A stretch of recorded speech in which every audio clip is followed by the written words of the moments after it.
Olá pessoal, sejam muito bem-vindos a mais um episódio do Urotalks, o podcast oficial da Sociedade Brasileira de Urologia, Seção São Paulo. Eu sou Filemon Casafus, coordenador e moderador do podcast, e hoje falaremos sobre urolitíase em 2026, prevenção, tecnologia e o futuro do tratamento dos cálculos. A urolitíase passou por uma verdadeira transformação nos últimos anos, e o Congresso Europeu de Urologia de 2026, realizado recentemente em Londres, deixou a mensagem de que o tratamento da urolitíase vai além da retirada dos cálculos. É preciso entender a doença como um todo, prevenir recorrência e incorporar tecnologia de forma inteligente. E para discutir esse tema, vamos contar com a presença de 3 grandes endurologistas. O primeiro convidado, o Dr. Eduardo Mazzucchi, que tem graduação, residência médica e doutorado pela Faculdade de Medicina da USP. E o Mazzucchi também é livre docente pela USP desde 2008 e atualmente coordena o setor de endurologia do Hospital das Clínicas de São Paulo. Mazzucchi, uma honra contar com a sua presença aqui no Urotalks. Seja bem-vindo. Oi, pessoal. Prazer estar aqui. Obrigado pelo convite. E o segundo convidado é o Dr. Alex Meller, que tem graduação, residência médica e doutorado pela Universidade Federal de São Paulo e atualmente é chefe do setor de endurologia e litíase renal da disciplina de urologia da Unifesp. Alex, muito obrigado por aceitar o convite e seja bem-vindo. Obrigado, pessoal. Eu agradeço muito Filemon, Toninho e a SBU São Paulo pelo convite. É um prazer, uma honra estar aqui ao lado de grandes nomes aí, amigos. Muito obrigado pelo convite. E o terceiro convidado é o Dr. Antônio Correia Lopes Neto, o Toninho, que tem graduação, residência médica e doutorado pela Faculdade de Medicina do ABC, onde ele atualmente é professor de urologia e responsável pelo setor de litíase urinária. O Toninho também é o atual primeiro secretário da SBU São Paulo. Toninho, é um prazer recebê-lo no Urotalks, seja bem-vindo. Filemon, boa noite, obrigado pelo convite, é um prazer estar aqui com o Alex, Eduardo Mazzucchi. Sem dúvida, além de participar, eu tenho certeza que eu vou aprender com eles dois e é um prazer estar aqui com vocês. Legal. A nossa conversa vai ser guiada pelos temas mais relevantes e pelas principais novidades do EAU 2026. E eu queria começar com o Mazzucchi. Mazzucchi, você participou presencialmente do EAU 2026, inclusive como palestrante, e eu queria que você contasse para nós quais foram, na sua opinião, as principais tendências em urolitíase que foram apresentadas no Congresso. E, na sequência, também eu gostaria que você comentasse essa novidade no tratamento medicamentoso para litíase, que é o uso dos inibidores do cotransportador sódio-glicose 2, né, que é como a dapaglifosina, conhecido comercialmente como Forxiga, na prevenção de recorrência de cálculos renais. Bom, assim, dando uma visão geral, né, para aqueles que não conhecem o Congresso Europeu, é um congresso muito interessante. Ele é talvez um pouquinho menor que a EWA, mas a qualidade do congresso é muito boa, é super organizado, os debates são de altíssimo nível, e existe uma interação muito grande entre os congressistas e os panelistas, os professores, né? Isso é uma coisa que fica muito flagrante quando a gente vai no Congresso Europeu. E também ele é um congresso que ele é menos corrido, menos denso do que a EWA. Então, você consegue ver na sua área quase todas as sessões, porque o imbricamento de sessões ele é um pouco menor do que na EWA, pelo menos na urolitíase. Claro que na oncologia, por ter muita coisa, as coisas acabam se imbricando, né? Mas a gente consegue ver bastante coisa. Na urolitíase, especificamente, o que dominou no Congresso, então, teve uma parte de tratamento clínico muito forte, né? Teve uma plenária de tratamento clínico, onde se abordou coisas muito interessantes. Procurou-se um pouco fugir da velha história do citrato, da hidroclorotiazida, né? Coisas novas. E na área cirúrgica, sem dúvida nenhuma, a sucção foi a palavra de ordem. Então, na parte de tratamento clínico, nós tivemos, assim, faz 40 anos que não se tem nada de novo em termos de tratamento clínico. E esse ano surgiu, quer dizer, já vem surgindo de algum tempo, mas foi discutido lá, a empaglifosina e o Forxiga na prevenção de cálculos urinários. Então, o que existe hoje é que essas duas substâncias, elas reduzem até 40% a ocorrência de cálculos de ácido úrico e um pouco menos de cálculos de oxalato de cálcio naqueles pacientes que tomam essa medicação com a indicação correta, tá? Mas nós não temos ainda resultado de nenhum estudo randomizado desenhado para isso. Então, esses estudos são grandes cortes observacionais, mas não tem um estudo, quer dizer, foi até discutido que já tem um estudo multicêntrico europeu correndo com a empaglifosina para cálculos de oxalato de cálcio, visando um resultado positivo. Então, hoje o que se tem é que essas drogas, elas aumentam um pouco o pH urinário, elas elevam discretamente o citrato urinário, elas promovem uma diurese osmótica, portanto, você tem uma diluição geral dos íons constituintes da urina, e uma pequena, mas ainda muito discutível, redução no cálcio e no oxalato urinário. Mas volto a dizer, são estudos observacionais, tá? Então, ainda hoje não se indica Forxiga nem Jardiance para tratar cálculo urinário. Isso não é uma conduta ainda, mas se vislumbra uma grande possibilidade de uma novidade. E a outra novidade que também já está começando são o Mounjaro, o Ozempic, essas drogas dessa classe aí do GLP-1, etc., que eles também foi observado em grandes cortes, né, de até 23 mil pacientes, que eles produziram uma redução na ocorrência de cálculos urinários, também de oxalato de cálcio e de ácido úrico. Isso se deve, eventualmente, a uma correção da síndrome metabólica, entre aspas. Então, você leva a uma melhora do pH urinária, um aumento do citrato e coisas do gênero. Então, isso é o que se tem hoje com relação a novas drogas para tratamento de cálculo urinário que devem estar entrando aí no mercado em pouco tempo, visto que essas drogas são muito difundidas hoje em dia no mundo inteiro. Então, isso é o que se falou dessas drogas. Perfeito. Quando eu vi esse painel, que, se não me engano, foi o painel que você participou, inclusive, né? Eu pesquisei alguns artigos que falavam sobre esses inibidores, né, do cotransportador sódio-glicose 2, e eu vi que já tem alguns artigos, sim. Inclusive, eu vou deixar aqui no link da descrição do podcast um artigo depois para quem tiver interesse em se aprofundar, ler um pouco mais sobre esse tema. Eu acredito também que a gente, embora ainda não tenha nenhuma diretriz recomendando diretamente, acredito que em breve a gente vai começar a usar. E a gente não prescreve, não é um medicamento que a gente prescreve no nosso consultório, no dia a dia, e a gente vê alguns efeitos colaterais, a gente atende alguns efeitos colaterais de pacientes que são tratados com esses medicamentos, né, normalmente prescritos por endocrinologistas.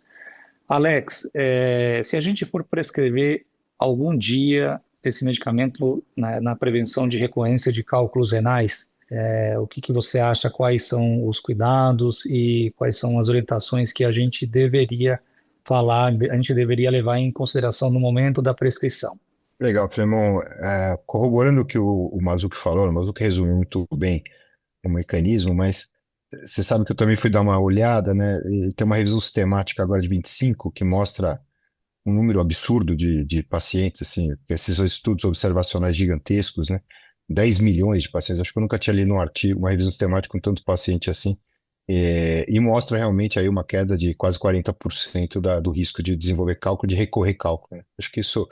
E curiosamente, o Mazzucchi estava comigo nesse congresso, em 21, a gente estava passeando lá pelos posters na UA, e tinham vários posters já em 21 falando dos inibidores de SGLT naquela época, né? Naquela época já estava se conversando disso. Curiosidade como a ciência vai andando, né? Ao longo dos anos, você vai vendo que o conhecimento vai se construindo e a gente vai aí descobrindo novas coisas, né? Eu acho que os inibidores de LP1 aí, os Mounjaros da vida também vão trazer alguma novidade, porque a redução ponderal dos pacientes é incrível, né? A gente acompanha no consultório e vê como eles perdem peso e aí vão corrigindo todos os problemas metabólicos que o Almazuki falou, quer dizer, melhora açúcar, melhora colesterol, melhora triglicérides, melhora hiperuricemia, então acho que não sei se a gente vai prescrever isso, mas eu acho que a gente pelo menos tem que estar atento para encaminhar para um colega prescrever da endocrinologia, ou eventualmente a gente criar nova área de ação, né, da nós urologistas. E o que a gente vê muito, inclusive às vezes até encaminham para a gente, são balanites de repetição, né, com o uso dessas medicações, muitas vezes balanites fúngicas, né, porque essa eliminação de açúcar na urina acaba propiciando esse tipo de situação. Então, é difícil o controle, né, que depois até ouvi dos outros colegas como é que eles têm feito, mas chega um momento que tem que indicar postectomia para os pacientes, porque não tem muito o que fazer, né, você vai tratando com algum antifúngico associado a corticoide, troca, o paciente passa um tempo bem, depois volta a ter, e já teve casos até que o próprio endocrinologista trocou o remédio porque ele não conseguia mais lidar com isso, e o paciente não aceitava fazer cirurgia nem nada. Geralmente são pessoas mais velhas, né? São diabéticos da vida aí. Mas eu vejo bastante balanite de repetição. Tem alguns pacientes que têm aí algumas descrições de hiperuricojúria também associado, mas eu acho que o grande problema no consultório que a gente vê de recorrente é essa questão local, né? Questão associado a essa urina osmótica e cheia de açúcar aí que esses pacientes se eliminam. É isso aí, a gente vê com frequência as balopostites em decorrência do uso desses medicamentos. E, Toninho, a pergunta para você é o seguinte: o uso da vitamina D também foi comentado no Congresso. Tem algum problema prescrever vitamina D para portadores de cálculo renal? E na sequência, eu queria que você já respondesse uma outra pergunta em relação aos critérios e quais são os exames que você solicita para avaliação do perfil metabólico. Ó, a questão da vitamina D é curiosa, né? Porque de um tempo para cá, os clínicos, os cardiologistas, eles começaram a dar muita atenção à vitamina D, né? Não só pelo já conhecido envolvimento que a vitamina D tem no metabolismo do cálcio, ou seja, a carência da vitamina D pode levar a uma alteração da saúde óssea, osteopenia, osteoporose, mas tem-se ainda não confirmado, mas alguma literatura falando uma associação da carência de vitamina D com resistência à insulina, síndrome metabólica e até algumas que isso pode ter alguma relação com Alzheimer e quadros de demência. Enfim, foi criado aí algumas outras relações da vitamina D e por isso tem se feito, a gente percebe os pacientes que chegam para a gente, grande parte deles estão tomando vitamina D a pedido ou orientação do cardioclínico, né? E lógico que, transpondo aqui para a nossa área, para a litíase, se é uma vitamina que tem relação no metabolismo do cálcio, claro que a gente já tem que associar com litíase e se preocupar com isso. Bom, e aí a pergunta é, o portador de litíase, ele pode fazer a reposição? A resposta é que ele pode, e talvez até deva, né? Fazer uma risco-benefício, se ele está evoluindo com alguma osteopenia, alguma osteoporose, esse osso tem que ser preservado. Mas talvez o importante é que isso seja feito com uma monitorização e com cuidado. Então, o que é importante, talvez, quando você vai iniciar uma reposição com vitamina D, esse paciente seja dosado o cálcio sérico, que seja, se possível, avaliada a calciúria dele, e qual que é a dose, com quanto que está a vitamina D dele efetivamente. Evitar, claro, que se é um paciente litiásico, ficar com valores muito altos, acho que Mazuki e o Alex já devem ter pego isso no consultório, paciente que chega com 90, 100, 120 de vitamina D, que está tomando assim indiscriminadamente, né? Então essa reposição tem que ser feita com um pouco de cautela, evitar essas grandes doses e obviamente que uma vez que você está fazendo uma reposição de vitamina D ou às vezes até cálcio associado, você tem que otimizar as outras medidas, né? Caprichar muito mais na hidratação, talvez fazer uma suplementação de citrato para que ele possa se ligar a esse cálcio em nível intestinal, reduzir o sódio da alimentação, reduzir o oxalato. Aí quando a gente diz reduzir o oxalato, é refrigerante, chocolate, nuts e aí por diante.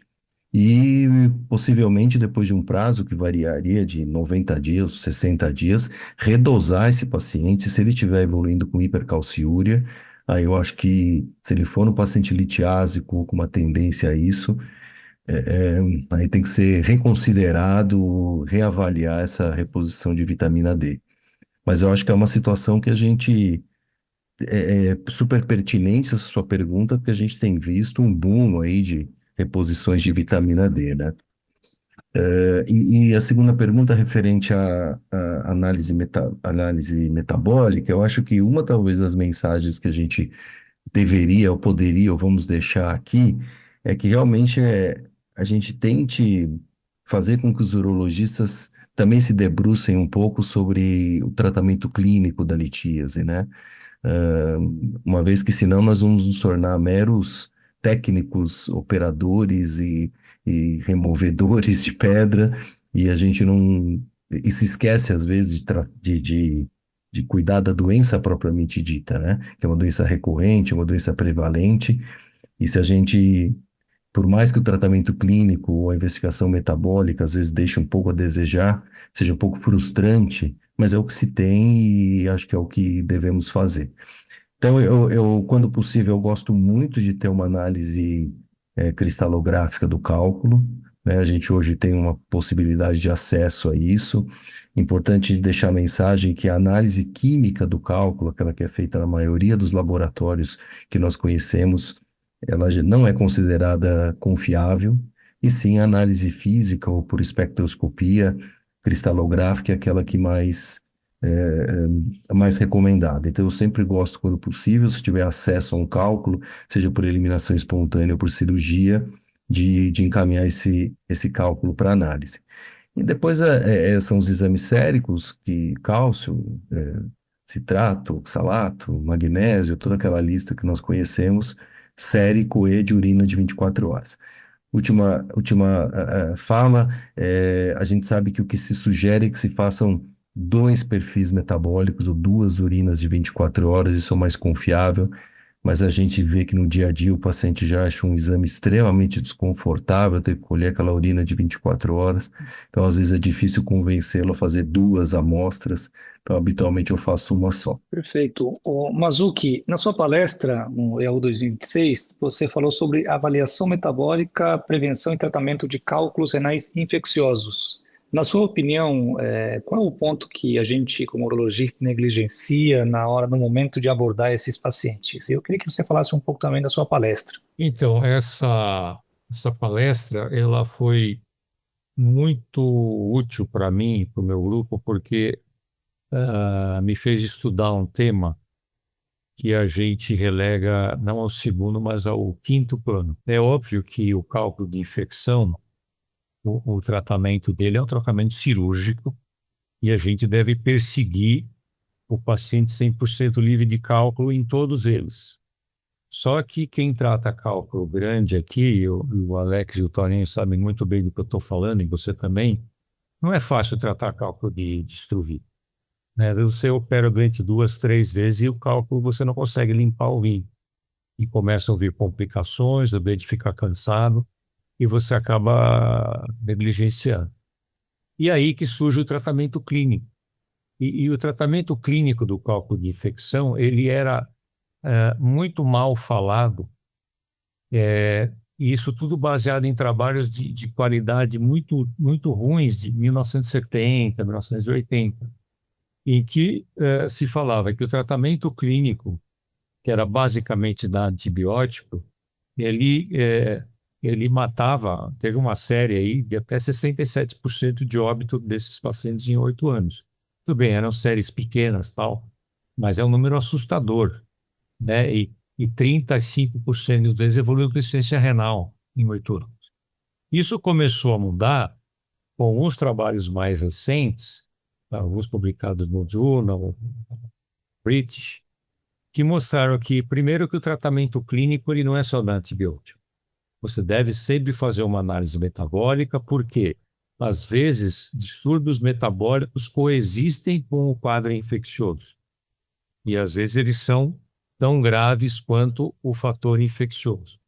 Então, você tem que estudar metabolicamente esse doente, corrigir esses distúrbios metabólicos, não só os distúrbios metabólicos relacionados à litíase, mas corrigir diabetes, corrigir hipertensão, corrigir obesidade, enfim. Você tem que abordar o doente como um todo, né? Você tem que tratar esse doente adequadamente. O antibiótico é importante, né? E os trabalhos mais recentes mostram que alguns doentes que não podem ser operados, ou por falta de condição clínica para cirurgia, ou porque não querem ser operados, eles podem sim ser mantidos clinicamente com essas medidas. Então, tratamento de distúrbio metabólico, tratamento de doenças de comorbidades, hidratação e dieta. O antibiótico é importante, né? Você dirigir o antibiótico contra a bactéria em questão, né? E aí depois você tem outros recursos que são não disponíveis no nosso meio, que é o ácido acetilhidroxânico, né? Que é o litostat. Realmente a medicação tem que ser importada, é muito cara e ela tem alguns efeitos colaterais, né? Então isso para os doentes que não podem ser operados. E talvez mais próximo da nossa realidade são aqueles doentes que têm cálculo residual, cálculo de infecção residual, que você já operou um monte de vezes, você não consegue deixar o doente 100% livre de cálculo, e aí sim entra esse tratamento clínico, que, de novo, é a mesma coisa. Estudar o metabolismo, corrigir comorbidades, corrigir distúrbio metabólico, usar antibiótico profilático, tem uma recomendação forte no guidelines tanto da AUA quanto da EAU, né, que você deve usar antibiótico. O que não se sabe muito bem é por quanto tempo e como usar esse antibiótico. Mas assume-se em geral que 6 meses de antibiótico profilaxia é uma coisa bastante razoável, né? O ácido acetilhidroxâmico entra naqueles casos de bactérias que você não consegue esterilizar a urina e que produzem urease. E tem também a história dos acidificantes de urina, né? Metionina, vitamina C, que no guidelines tem uma menção que eles são muito pouco úteis. Então, você pode usar, mas não vão ajudar muito. Então, basicamente, a minha fala curta foi sobre isso. E também abriu para nós, no HC, uma grande avenida de pesquisa. Porque nós, aqui no Brasil, o Toninho e o Alex, que trabalham em serviço público, sabem muito bem que a gente tropeça em cálculo de Struwita. E na Europa eles são muito pouco comuns, né? Classicamente o cálculo de Struwita é um cálculo de país subdesenvolvido. Eles têm uma boa quantidade nos Estados Unidos, mas na Europa é muito pouco frequente. Então, assim, nós temos muito material para estudar, existem muitas perguntas não respondidas nessa área, e os europeus não têm esse material. Então, eles estão sedentos por conhecimento, é o conhecimento que nós podemos levar. Então, talvez que eles tenham me chamado por causa disso, entendeu? Porque a gente tropeça no ambulatório doentes com Struwita, cálculo de Struwita, e eles, quando veem um ou dois, eles já ficam todos excitados, né? Então, eu acho que essa palestra, ela foi talvez mais interessante para mim do que para quem ouviu a palestra, entendeu? Porque eu aprendi muito estudando esse tema.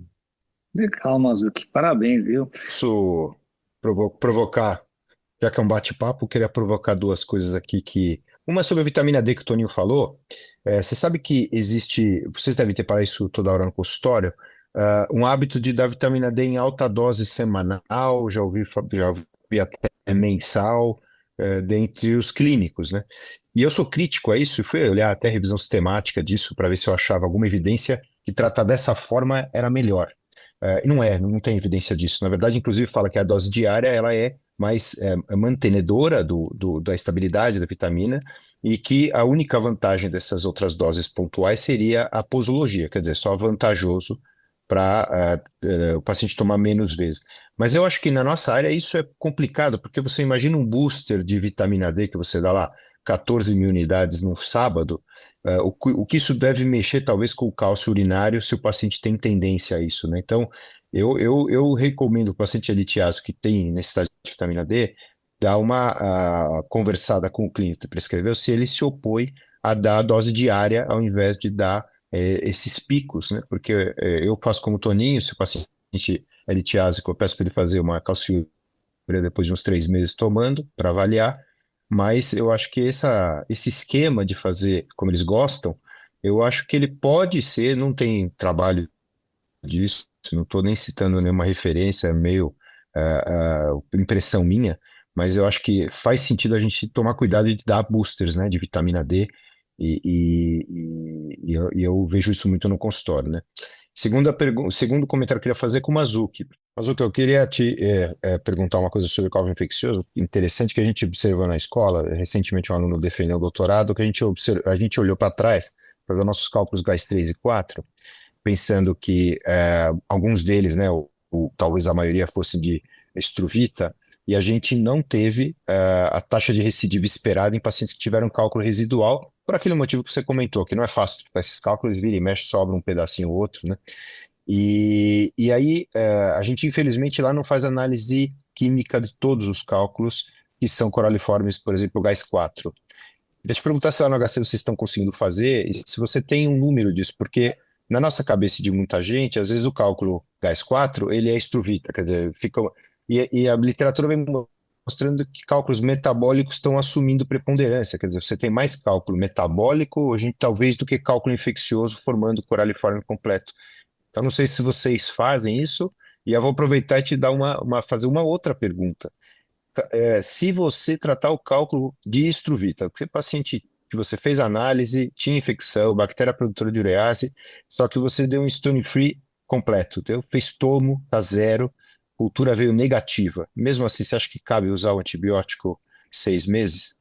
Ou um período alongado? Assim. Bom, a primeira pergunta é muito interessante porque a literatura mundial ela fala que apenas 25% dos cálculos coraliformes são de estruvita. E já é um número que me chocou, né? Porque eu tenho a impressão que no nosso meio é muito maior. Nós não temos esse número no HC, isso é uma das coisas que nós vamos começar a mexer. Nós temos um monte de cálculos GAS3 e 4, nós não sabemos exatamente quantos são de estruvita e quantos não são. A gente não tem esse número. Eu tenho a impressão que é mais de 50%, mas é uma impressão. E com relação a você dar antibiótico, aquele doente que ficou stone free e está com a urina estéril, essa é a pergunta de $1 milhão. Ninguém sabe.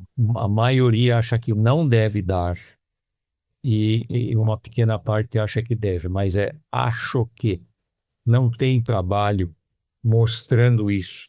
Então, por isso que eu volto a falar para vocês que estão no meio universitário, que para nós temos um mundo de pesquisa nessa área, porque nós temos material que muito pouca gente tem, né? Então, assim, fazer um trabalho com 2 braços, em que alguém ficou sem cálculo, sem infecção, o outro ficou com cálculo e sem infecção, ninguém sabe se dar antibiótico para um dos grupos vai ser melhor. Então tem uma série de perguntas que a gente poderia ficar discutindo a noite inteira aqui e não tem resposta, entendeu? Então, hoje, o que a gente faz no HC? A gente dá antibiótico para todo mundo. Errado ou certo? Não sei, mas nós também temos um problema de logística, porque o mais correto seria você colher culturas mensais desse doente e ver se uma hora ou outra não aparece uma bactéria que você não pegou numa cultura, mas pode pegar na outra, né? Então, isso seria o ideal, mas nós temos um problema de logística. Por exemplo, quem me garante que todo mundo que já operou um cálculo de infecção, já fez uma ureteroscopia, uma nefroscopia, sabe como é que fica aquele epitélio, aquele urotélio? Ele é totalmente inflamado. Você tem um monte de secreção, né? Ele chama aquela matriz de cálculo. Isso não aparece na imagem e a gente não sabe se o fato de você ter removido totalmente o cálculo e ter deixado ele com a cultura negativa te garante que ele não tem bactéria lá produzindo fosfato de amônio, magnésio e carbapatite. Então, nós não temos isso, né? Não temos esse estudo. Então, por isso que eu acho que essas respostas ainda são muito... não existem. E a gente tem que considerar uma coisa, né, Alex? A gente já tem literatura mostrando que a cultura de jato médio às vezes é diferente da cultura intrapiélica, né? Então esse é um outro problema. Às vezes você colheu no pós-operatório, opa, tá urocultura negativa, eu não vou deixar ele com profilaxia. E a gente não sabe se a urina intrarrenal não possa estar infectada, né? Isso é bom. Só para esclarecer aos nossos ouvintes, vocês falaram bastante aí dessa classificação Gaia aí. Essa classificação é uma classificação que se utiliza para avaliar a complexidade do cálculo. Se não me engano, vai de grau 1 a grau 4, né, como o Alex falou, e muitas vezes se utiliza para você decidir se você vai fazer uma percutânea, vai fazer uma cirurgia, um acesso combinado, ou eventualmente, se você não vai ter um acesso combinado, fazer duas punções. É mais ou menos isso, não é? E aí eu vou continuar com o Toninho, então. O Toninho, eu vou te dar um caso clínico, um paciente que permaneceu com cálculos residuais de 3, 4 milímetros após uma ureterorenolitotripsia flexível. Se você tivesse que escolher apenas uma estratégia para reduzir a progressão dos cálculos, você faria mais um procedimento para eliminar completamente os fragmentos residuais ou faria uma investigação metabólica completa com um tratamento direcionado? Qual você escolheria e por quê? Olha, Filão, vamos considerar que esse paciente, se ele já está com múltiplos cálculos pequenos residuais, ele seja, estou considerando que ele seja um formador, que ele seja um paciente recorrente, né? Aqui seria muito importante a gente ter uma ideia da composição desse cálculo, né? Porque se a gente vai falando de cálculo, por exemplo, de ácido úrico, para ele um tratamento clínico certamente vai ser resolutivo, né? Você alcalinizando essa urina, você vai ser resolutivo para ele. Como já comentamos aqui, se for um cálculo com resíduo de estruvita, esses cálculos, teoricamente, têm que ser totalmente removidos, né? E na sequência, aí o que foi dito anteriormente, talvez mantê-lo com antibiótico profilaxia.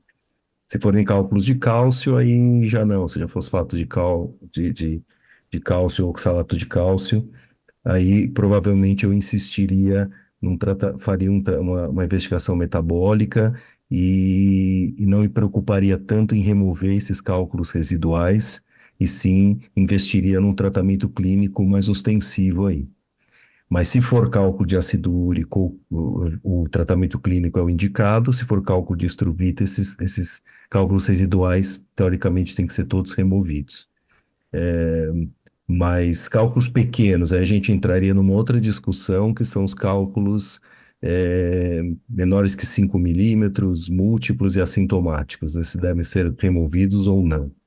Mas não foi essa a sua pergunta, então não vou entrar nessa outra celeuma, né? Mas eu diria então que, a grosso modo, os cálculos, a não ser que fossem de estruvita, esses residuais, que aí deveriam ser removidos, a 3 a 4 milímetros, eu investiria no tratamento clínico, numa investigação metabólica e não me preocuparia em removê-los, a não ser que o paciente desejasse ou que fosse uma decisão compartilhada.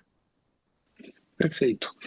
Em muitos serviços, inclusive aqui em Bauru, no nosso hospital, um hospital privado onde eu trabalho, o uso da bainha ureteral de sucção ainda não é utilizado de forma rotineira.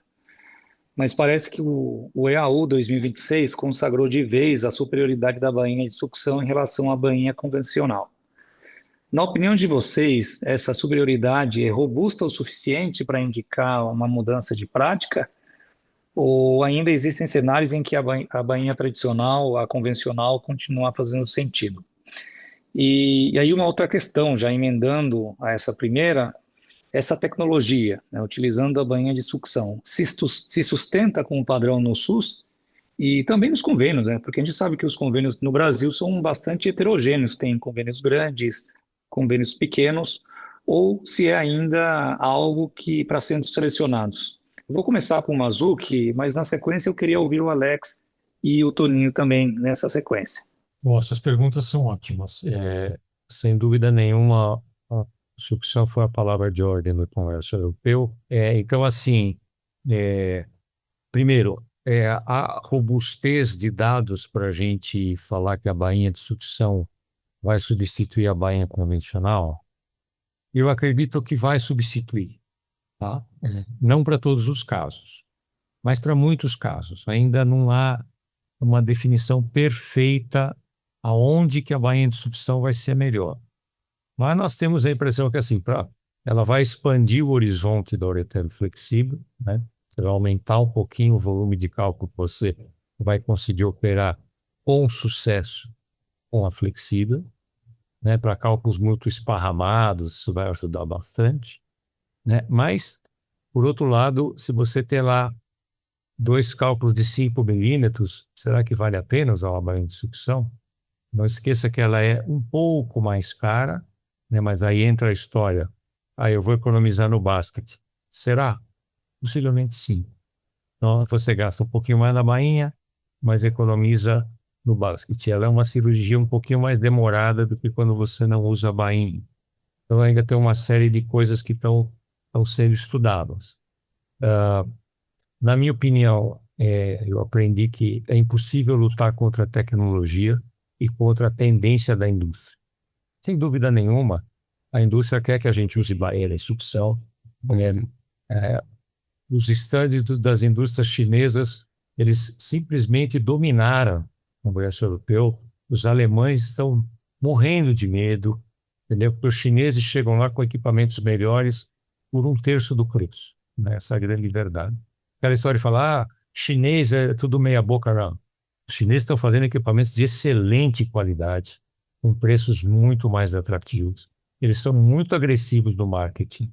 Então, os alemães, os franceses estão com medo, entendeu? Então, assim, voltando, eu acho que a bainha de sucção veio para ficar. Não é para todo mundo, não é para todos os casos. Existe uma concorrência enorme, então o preço deve cair um pouco. Então, eu acho e aí, assim, vai aposentar o basquete? Tem gente que acha que não. Tem gente que acha que sim. Eu tenho a impressão, né? E outra coisa que se falou, além das bainhas de sucção, foi a sucção direta no ureteroscópio, o DIS, né? Direct Ureteroscope Suction. Isso também vai melhorar muito, ainda está engatinhando, vai melhorar muito. Então, a sucção veio para ficar. E se o DIS conseguir ter o mesmo resultado da bainha, aí ninguém segura. Então, hoje, agora, o que vai encarecer muito são sistemas acoplados de bomba de infusão, com sucção, com medida em tempo real de pressão intrapiélica e temperatura intrapiélica, tudo isso acoplado num módulo só. Então, isso é muito interessante, mas aí isso sim vai encarecer demais a ureteroscopia, e eu não sei até que ponto vale a pena você gastar, assim, brincando, $1 milhão para operar um cálculo, né? Então, vamos combinar que nós estamos operando o cálculo, não estamos operando o câncer. Então, tudo isso tem que entrar na equação. Mas eu acho que a bainha sim veio para ficar. A Clearpetra está lançando uma Clearpetra 2 que a irrigação vai pela bainha, então não vai mais pelo ureteroscópio. Então você vai formar um fluxo, um vórtex na ponta da bainha que melhora a sucção. Então tem uma série de coisas acontecendo, mas a sucção ela veio para ficar. Em quais casos, ainda vamos determinar. Eu aproveitando e encaixando com o comentário, acho que a gente já tem alguns dados aí surgindo até em mini percutânea também, né? Comentando algo mais que o Mazzucchi falou, quer dizer, em mini também, parece que a mini com sucção tem resultado melhor final, stone free. O que eu acho, eu concordo totalmente com o Mazzucchi, acho que essa briga nem a briga, né? Eu acho que isso é uma tendência aí que vai suplantar a outra bainha, e eu acho que com a escalabilidade da produção da bainha, essa bainha deve chegar com valor próximo da bainha que a gente já usa. Agora, eu acho que o que ninguém sabe ainda direito, e eu apanho quando uso bainha também, falando em indicação, geralmente eu indico e tento, não é fácil também, mesmo aqui em São Paulo, você conseguir a bainha, não é uma coisa simples, muitos lugares você não consegue, mas quando a gente tem um cálculo acima de 15 milímetros, vai fazer um cálculo maior, eu sempre peço principalmente quando o cálculo volumoso, né, que a gente olha o volume do cálculo era grande, eu peço sempre para tentar conseguir. Agora, eu apanho um pouco. Primeiro, eu ainda fico na dúvida da distância do cálculo para fazer a sucção ser mais eficiente, né? Então, se encosta no cálculo, deixa um pouquinho para trás, deixa o aparelho mais para fora, o aparelho mais para dentro. Então, isso ainda acho que a gente está aprendendo a usar, quem está usando mais, talvez já tenha mais experiência, e a quanto você irriga e succiona, quer dizer, a fazer esse ajuste, o que as bombas resolveriam, porque aí você vai ter uma coisa, um padrão mais estável, né, tanto da pressurização quanto da sucção. Eu recentemente fiz um cálculo de 22 milímetros, era um cálculo 22 por 10 e por, acho que se não me engano, 8, é um cálculo grande, e realmente vai muito bem, e eu estava usando, que eu sei que é um tópico que a gente também vai discutir aqui, um lance de baixa potência. Então demora mais, mas vai ficar bom também. E eu usei um da Basket para tirar um fragmento para análise cristalográfica só, porque realmente nem precisava tirar. Talvez essa discussão, vamos economizar com o basquete, mas vamos perder a análise cristalográfica, né? Porque talvez se você não conseguir pegar nenhum fragmento, você não vai saber exatamente o tipo do cálculo, e talvez não seja tão importante aí, vamos ver o que o tempo vai dizer.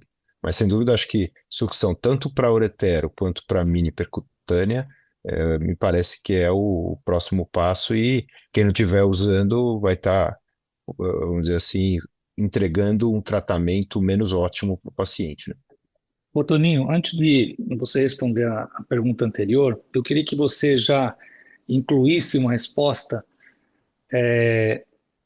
O Alex já falou agora sobre. Acontece muito ainda, né? Quem vai usar a bainha de sucção não tem o laser de alta potência. Essa combinação tem bom resultado? Você utilizar um laser de baixa potência de 20, 30 watts com uma bainha de sucção?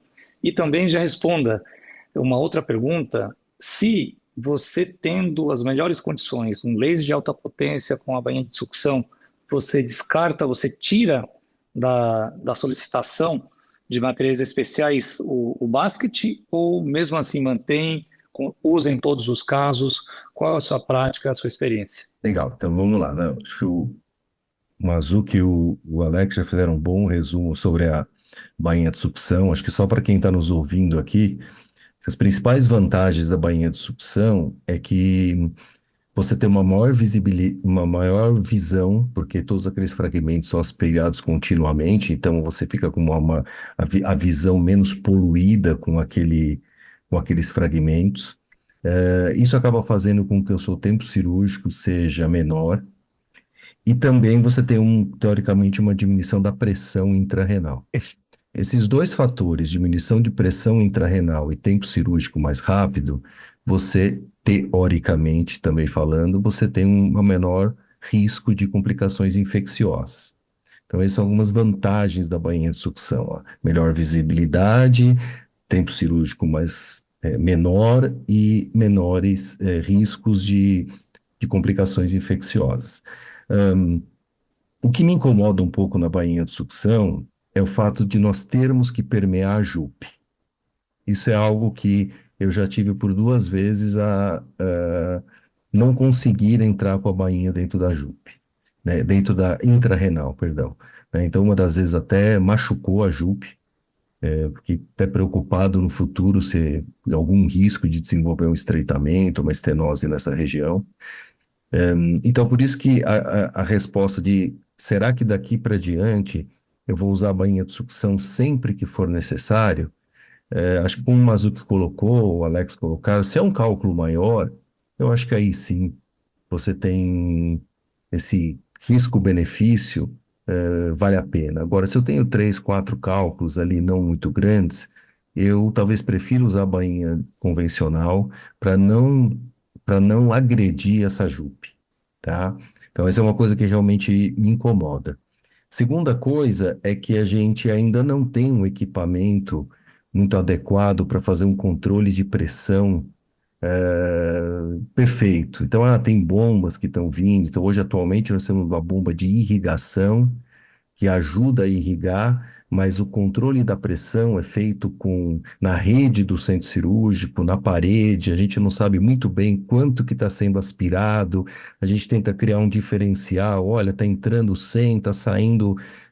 Então isso ainda está um pouco nebuloso, a gente ainda precisa aprender ou ter um equipamento que nos ofereça com maior precisão com que pressão realmente nós estamos trabalhando, né? Então aqui só fiz algumas outras observações, se o Mazuco e o Alex quiserem comentar, acho que é bem interessante. E em relação ao laser, desculpa, Filemon, você questionou Se do laser você de baixa utiliza potência, perfeito, isso. perfeito. A resposta do Alex foi perfeita. A gente tem algumas meta-análises já que mostram que você usar um laser de baixa potência ou de alta potência, você pode ter resultados similares stone free, porém o laser de baixa potência ele é mais lento. Ele vai te oferecer talvez o mesmo resultado de uma forma mais lenta. Isso é ruim? É ruim. Porque o tempo cirúrgico aumenta o risco de complicações infecciosas. Se você for incluir o tempo cirúrgico no custo, essa cirurgia fica mais cara. Então, mas do ponto de vista de efetividade, se você tem um laser de 30 watts, você consegue fazer um bom serviço. Não é necessário, você precisa ter um dusting, né? Um dusting eficiente, porque a bainha de sucção, ela trabalha com dusting. E eu não descarto ter disponível um basket, não descarto, né? Não vou abrir na mesa já no início da cirurgia, deixa ali no cantinho, mas se eventualmente eu tiver um fragmento maior que eu não estou conseguindo aspirar, não estou conseguindo fragmentá-lo ou pulverizá-lo, acho que o basket ele vai ser necessário e, se possível, eu vou abrir e vou usá-lo. O Mazluki, quando você utiliza a banha de sucção, ela é um pouco mais calibrosa, né? Você utiliza tansulosina, alfa-bloqueador antes, faz um pré-stent, tem alguma, qual é a sua prática para utilizar as banhas de sucção? Não, a gente tem usado banha de sucção do mesmo calibre que a gente usa normalmente, que é a 10, 12, 11, 13, eventualmente 12, 14. Elas são mais longas, né? Elas têm mais ou menos 5 centímetros, 6 centímetros a mais, porque você tem que chegar dentro do rim. Eu, por norma, e o serviço nosso lá, a gente dá tansulosina para todo mundo que não tenha contraindicação uma semana antes de qualquer ureteroscopia, seja com bainha, sem bainha. Já existe trabalho mostrando que ele diminui a tensão, o tônus ureteral, facilita a passagem do aparelho e da bainha. Então, a gente tem usado isso de rotina. Só complementando assim, uma coisa que o Toninho falou, eu concordo que o laser de baixa potência ele faz o mesmo serviço. Tá? Então, assim, e vamos combinar que, fora do serviço público, 90% dos hospitais privados operam cálculos menores que 1 centímetro. Né? A gente não opera no serviço privado o cálculo de 2, 3 centímetros todo dia. Então, assim, precisa comprar o laser de alta? Não, não precisa. Para um serviço que faz cálculos grandes, como os nossos, depois que a gente comprou o laser de alta, a gente viu que é um mundo diferente. É andar de Fusquinha e andar de Ferrari. Você chega em Santos com Fusquinha, mas com Ferrari você chega melhor. Né? E o que é a ureteroscopia moderna hoje? É laser de alta potência, bainha de sucção, ou mais que isso, ureteroscópio com sucção incorporada, né? Fragmentos menores do que 250 micra, né? 0,2 milímetros, sucção total sem basket. Esse é o conceito hoje de ureteroscopia moderna. Tá? Mas isso é o conceito, não é o que todo mundo faz. As bombas, elas são muito interessantes, muito bonitas, mas eu conversei com vários experts aí na Europa e ninguém está usando ali. Todo mundo está usando o Traxer Flow ou a irrigação com pressurizador. As bombas, elas ainda estão coisas para o futuro, mas eu volto a dizer, qual é o custo disso? Né? Quem que vai bancar o custo deles? Então, para serviço universitário, de pesquisa, está tudo muito bem, mas ninguém está usando bomba ainda. E o que o Toninho falou dessa bomba que irriga sem medida de pressão, que você usa o vácuo do centro cirúrgico, a gente usou no HC. E a nossa experiência não foi nada boa. Nada boa. Entendeu? Então nós deixamos de usar essa bomba. Nós estamos fazendo a ureteroscopia com sucção quando fazemos, com irrigação convencional. Não é o que todo mundo usa. O Praxer usa, o pessoal da Bélgica usa, o pessoal da Inglaterra usa.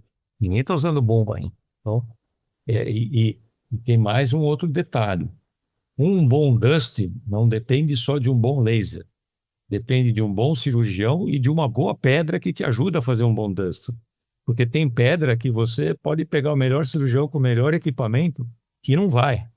E se você não tirar fragmento com basta, seu amigo, não vai, entendeu? Então, são uma série de fatores aí que é tudo muito bonito. Eu vou succionar, limpar tudo, não vou usar mais. Aqui no talk está tudo muito bom. Mas quando você está com o doente na tua frente, é um pouco diferente. A próxima pergunta vai para os três também, e eu queria que fossem um pouquinho mais rápido, porque eu tenho mais uma rodada de perguntas para vocês ainda. Uma dúvida comum dos colegas urologistas que tratam cálculos renais é se a percutânea vai morrer, né? Será que essas novas tecnologias vai enterrar de vez a nefrolitotripsia percutânea? E eu queria saber de vocês se essa combinação de uretero flexível com leite de alta potência associado com a bainha de sucção vai substituir a percutânea convencional e a mini percutânea, e se ainda existem cenários em que a percutânea permanece superior. Eu vou continuar com você, Mazzucchi, e aí na sequência o Alex e o Toninho respondem. Teve uma palestra muito interessante da Margaret Peer sobre isso, e eu concordo em gênero, grau e número de tópico. Não vai substituir, não vai substituir. Quem opera gás 3 e gás 4 sabe que não vai substituir. Pelo menos nos próximos 2, 3, 4 anos. Eu não quero ser evidente aqui, não sei o que vai acontecer daqui a 5 anos, mas no cenário atual, a percutânea para cálculos grandes, complexos, ela não vai subir. Ela vai mudar, ela vai diminuir de calibre, ela vai possivelmente associar a sucção, tudo isso vai acontecer. A percutânea vai se aperfeiçoar, mas ela não vai desaparecer. Eu concordo. Eu concordo. Eu acho que para cálculos 3 e 4, a gente talvez migre para uma mini ESIRS, uma mini percutânea associada com flexível por baixo, eventualmente com laser de alta em algum desses acessos, e aí sim acho que você vai melhorar o resultado da mini, então vai diminuindo a complicação, e talvez a gente suba a barra de flexível. Hoje estava falando em 20 milímetros, talvez para 30, eu acho que, mas para cálculos grandões aí, eu acho que a percutânea ainda vive. E no serviço público, honestamente, onde eu trabalho, eu acho que a gente ainda faz boas percutâneas tradicionais, apesar do risco. Então, acho que temos que ensinar nossos residentes ainda. Minha mensagem. Concordo plenamente, não tenho muito o que acrescentar. Acho que para quem vive em serviço público e vê a parcela de cálculos muito volumosos que nós temos, não dá para você abrir mão da percutânea, né? Nós, inclusive, desculpa, nós fazemos percutânea lá no serviço para cálculos já acima de 1,5 centímetro. Isso é um retrocesso, concordo. Mas pelo fato de que a gente tem uma fila enorme, e se a gente for fazer uma flexível, a gente tem que fazer talvez em 2 tempos, pôr catéter, tirar catéter, e uma percutânea de um cálculo de 1,5 centímetro, ou uma mini percutânea, você resolve uma tacada só, tira aquele paciente da fila. Ô Toninho, o tipo de laser faz diferença? Um thulium fiber, um Romium? Veja, eu vou dizer a minha experiência. Eu tenho, como o Mazzucchi falou, no serviço público lá na faculdade, nós temos um home de 30 watts, e no meu dia a dia, a grande maioria das vezes, home de 30 watts também, e de vez em quando um thulium fiber, para casos que são cálculos um pouco maiores, ou quando o objetivo é usar a bainha de sucção, né? Essa é o que eu tenho. Eu não tenho experiência com com túlio YAG, também não tenho experiência, e tive muito pouca experiência com Romeo de alta potência, né? Então eu sei que o Mazzucchi lá no HC eles têm o Thulium YAG, a gente tem tido referências muito boas desse equipamento, né, que ele é superior ao Thulium Fiber, mas eu abriria para o Mazzucchi falar porque ele está vivenciando isso lá no HC. Mazzucchi, fala aí para a sua experiência com esses lasers. Então, a nossa experiência com o Thulium está sendo muito boa, muito gratificante, mas nós não temos um estudo nosso para comparar. Agora, um aluno nosso de iniciação científica mandou agora para o Brazilian Journal uma meta-análise, na verdade não foi uma meta-análise, é um estudo comparativo entre Romium de alta potência, Thulium Fiber e Thulium YAG E assim, parece que o Thulium Fiber é o que teve os melhores resultados, tanto em termos de tempo de cirurgia, como em tempo de laser, como em stone free. Mas o Thuliag ainda está muito pouco estudado, porque é muito novo. E o magneto mais novo ainda. Então, o que se tem hoje é o Thulium Fiber é um pouquinho menor, mas as diferenças são muito pequenas. Eu acho que cada um deve comprar o laser que cabe no seu bolso e que lhe oferece melhor custo-benefício.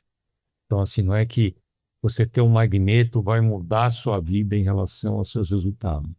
O Romium de alta potência ele exige uma rede elétrica mais pesada, ele é um aparelho mais pesado, mais barulhento. O Túlio Faber é um aparelho mais compacto. O Thuliag também é um pouquinho mais compacto, mais maior que o Túlio Faber. Então, cada um tem a sua vantagem e a sua desvantagem. O que eu posso dizer é que nós estamos muito felizes com o Thuliag, muito felizes. Mas se ele é melhor que o Thulium Fiber ou melhor que o Romium de alta, difícil. Bom, Alex, qual a sua experiência em relação a esses aparelhos? É, eu usei o Thuliag na faculdade algumas vezes, poucas, 4, 5 vezes, e realmente é espetacular. Ele tem um setting que eu imagino que o pessoal agora deve estar usando bastante, aquele Captive Fragmenting, né? Fragment Captive, que ele parece que segura o cálculo, tem uma mecânica ali muito interessante.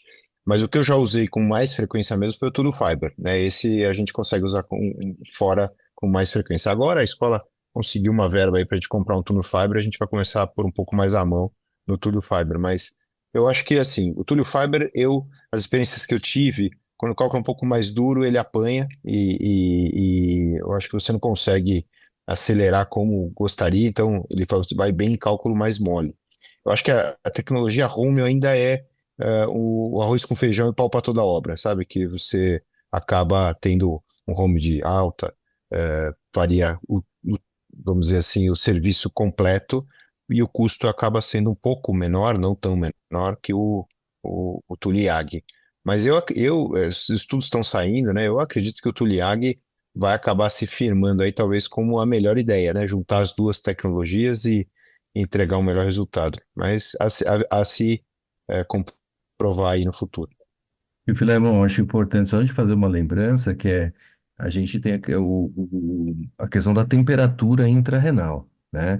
Então, às vezes você tem um equipamento extremamente potente, você não consegue usar tudo que ele te oferece, porque você aumenta e acima de 43 graus você começa a ter realmente o Fábio Vicentini, o Mazzucchi, eles têm um filme muito interessante de uma ureteroscopia que está sendo feita com uma temperatura alta e começa a fazer umas bolhas impressionantes no urotélio. Então, quem não acredita que esquenta, esquenta para valer. Então, não dá para você querer usar toda a potência que o aparelho te oferece.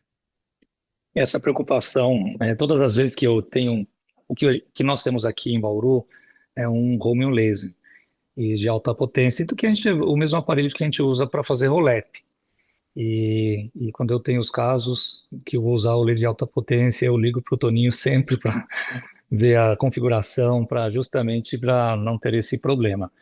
E já caminhando para o fim do episódio, eu queria fazer uma pergunta para o Mazzucchi, que esteve no EAU 2026, sobre o que ele viu sobre plataforma robótica na ureteroflexível, se tem mais alguma outra novidade, uso de inteligência artificial, realidade aumentada, se tem alguma coisa promissora aí, Mazzucchi, o que você pode falar para a gente para encerrar o nosso episódio?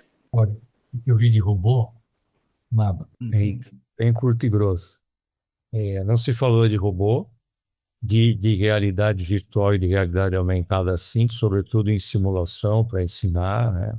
Esses simuladores aí são fantásticos e para aprendizado eles realmente não, mas são caros.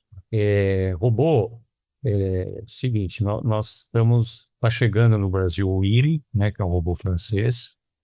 Semana que vem a gente vai testá-lo no HC. O principal apelo e a principal vantagem do robô é a ergonomia, né? Porque todo mundo sabe que quem faz 2, 3 ureteroscopias por dia cansa na sua ombro, com essas costas, né?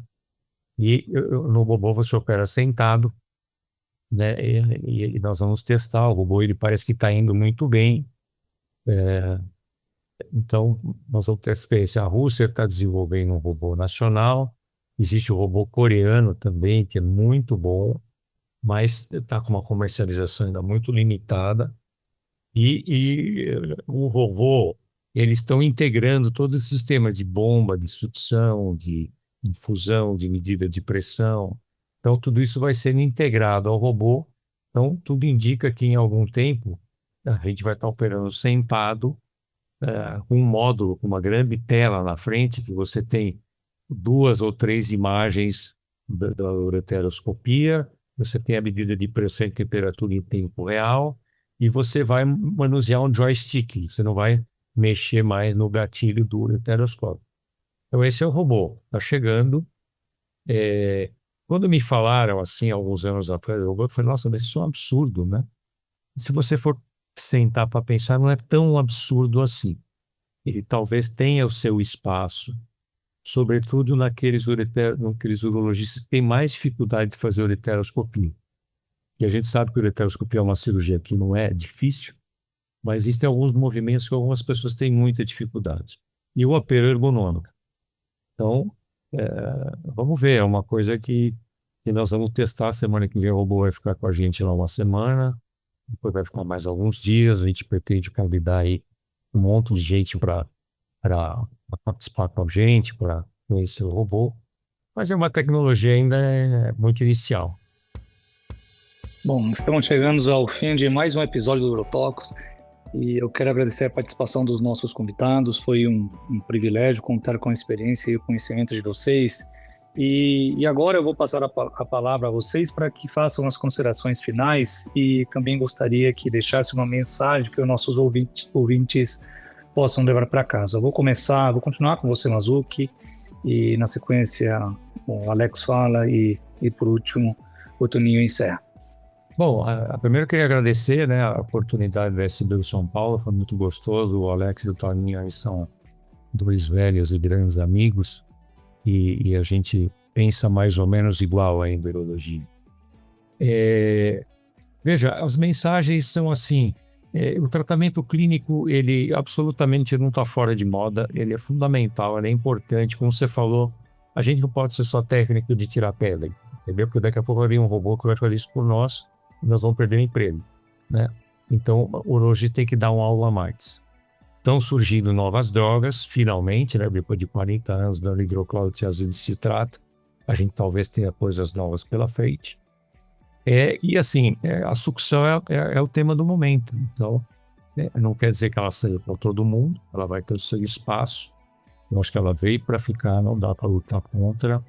Ainda vai demorar um pouquinho para se difundir no Brasil. Os lasers de alta potência são melhores, mas não são imperativos. Todo mundo consegue fazer um bom trabalho com um laser de baixa potência.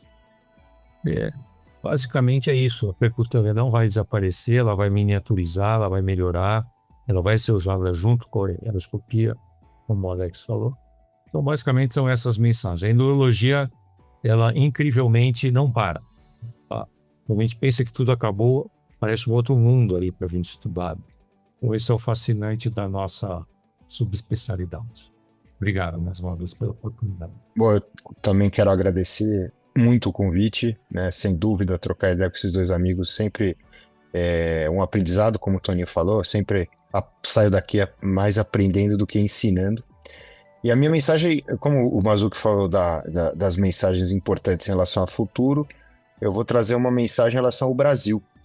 Eu acho que uma coisa que eu tenho refletido bastante é que a gente precisa olhar para tratamento de cálculo diferentemente no sistema público do sistema privado. O sistema privado é tudo isso que a gente falou hoje. Eu acho que entregar o melhor resultado com as melhores tecnologias, e a gente lá, quando trabalha nesse ambiente, a gente está propondo isso, né? Esse é o nosso... Mas eu tenho certeza que muita gente vai ver esse podcast, esse Eurotalks, trabalha no sistema público, né? Então, o sistema público, a gente precisa ter uma visão talvez um pouco mais barata do tratamento, e algumas das tecnologias que parecem antiquadas para um europeu, para um americano, para nós elas são fundamentais. Por exemplo, a percutânea tradicional.